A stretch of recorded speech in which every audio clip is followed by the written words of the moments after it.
ஜனநாயக நாட்டில் கிராம சபை கூட்டங்கள் முக்கியத்துவம் பெறுகின்றது. மக்கள் தங்கள் சந்திக்கும் பொது பிரச்சனைகளை சரி செய்ய தகுந்த அரசாங்க அலுவலகங்களை நாடிச் செல்வது வழக்கம். மக்களுக்காக மக்களிடமே சென்று அவர்களின் பொது பிரச்சனைகளை கேட்டு விரைவில் தீர்வை காண்பதே கிராம சபைகளின் நோக்கம். சுதந்திர தினமான இன்று தமிழகம் முழுவதும் ஊராட்சிகளில் கிராம சபை கூட்டங்கள் நடைபெற்றது. செங்கல்பட்டு மாவட்டம் சிங்கப்பெருமாள் கோயில் ஊராட்சியில் நடைபெற்ற கூட்டத்திற்கு நேரில் செல்லும் வாய்ப்பை பெற்றோம். மாண்புமிகு குறு சிறு மற்றும் நடுத்தர தொழில் நிறுவனங்கள் அமைச்சர் தாமு அன்பரசன் அவர்களின் தலைமையில் நடைபெற்ற இந்த கூட்டத்தில் மக்களின் குறைகள் நேரடியாக கேட்கப்பட்டு அவற்றை சரி செய்ய நடவடிக்கைகள் மேற்கொள்ளப்படும் என்று உறுதியளிக்கப்பட்டது. பல்லவாரமன் தெருவில் கால்வாய் வசதி இல்லை.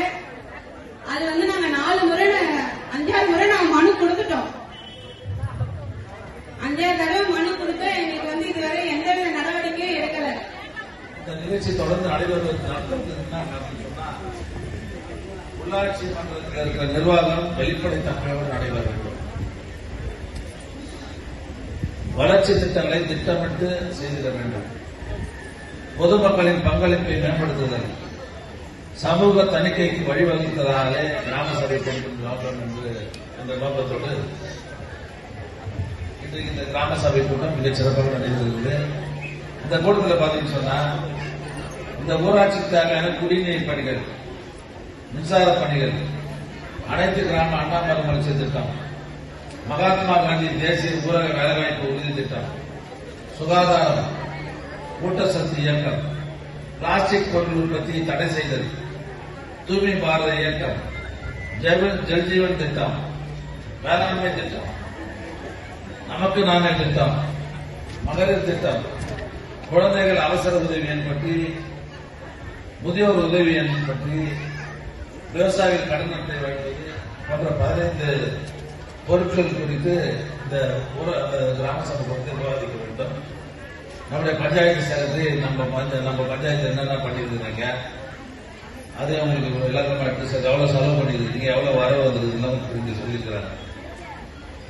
இப்ப இங்க உரையாற்றிய சில தாய்மார்கள் பட்டா வாங்கன்ற மாதிரி கேட்டுக்கிறாங்க. அதான் நீங்க பத்திரிகைகளால பார்த்துருப்பீங்க. இப்ப எல்லா ஊராட்சி 4 மாவட்டத்தில் சென்னை, காஞ்சிபுரம், நம்ம செங்கல்பட்டு, திருவள்ளூர் மாவட்டங்கள்ல ஆட்சேபனை இல்லாத புறம்போக்கில் யாரெல்லாம் குடியிருக்கிறாங்க, இந்த குட்டை, மேய்க்காலு, ஏரி எல்லாம் கொடுக்க முடியாது பட்டா.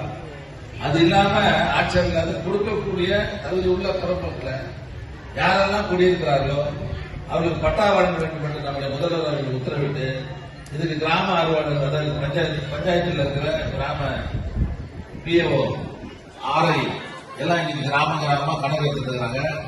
விரைவில் ஒரு 3-4 மாதங்களுக்குள்ளாக யார் யாரெல்லாம் அந்த தகுதி உள்ள குடும்பத்தில் எப்படி இருக்கிறார்களோ அந்த அனைவருக்கும் அந்த பட்டாவை நம்முடைய அரசு வழங்கும் என்ற நல்ல செய்தியை இந்த நேரத்தை நான் தெரிவித்துக் கொள்ள கடமைப்பட்டிருக்கிறேன். அது மட்டும் இல்லாத இங்க நிறைய மனு வந்திருக்குது.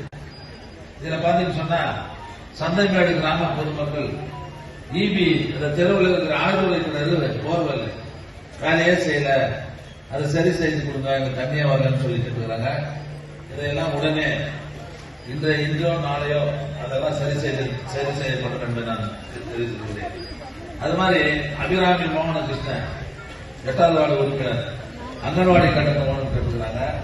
நம்முடைய நாடாளுமன்ற உறுப்பினர், சட்டமன்ற உறுப்பினர்கள் கலந்து அந்த அங்க இடம் இருக்குதான்னு பார்த்து நிச்சயமா இடம் இருந்ததுன்னு சொன்னா அது அங்க தேவை என்று தெரிந்தால் அதையும் உடனடியாக கட்டித்தருவதற்கு வேண்டிய ஏற்பாடுகளை நிச்சயமாக நாங்கள் செய்து தருவோம் என்று நான் தெரிவித்துள்ளேன்.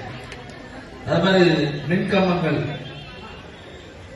இந்த வழிபாட்டுக்கு இடைஞ்சலா இருக்குது. எல்லாம் அதாவது ஜமாத்துல கொடுத்துருக்காங்க, முஸ்லீம் ஜமாத்துல கொடுத்துருக்காங்க. நான் கோயில் போக முடியல, வர முடியல, வயலே மின்கம்பம் இருக்குது, அதையும் அந்த வயலே இருக்குது, அதையும் ஆய்வு செய்து அப்புறப்படுத்துவதற்கு வேண்டிய ஏற்பாடு. அதாவது மனு எதுவாக இருந்தாலும் அந்த மனுவுக்கு தனி கவனம் செலுத்தி அந்த பிரச்சனைகளை எல்லாம் உடனுக்குடன் குறுகிய காலத்தில் நிச்சயமாக நாங்கள் நிறைவேற்றி தருவோம் என்பதை இந்த கிராம சபை பற்றி நான் தெரிவித்துக் கொள்கிறேன்.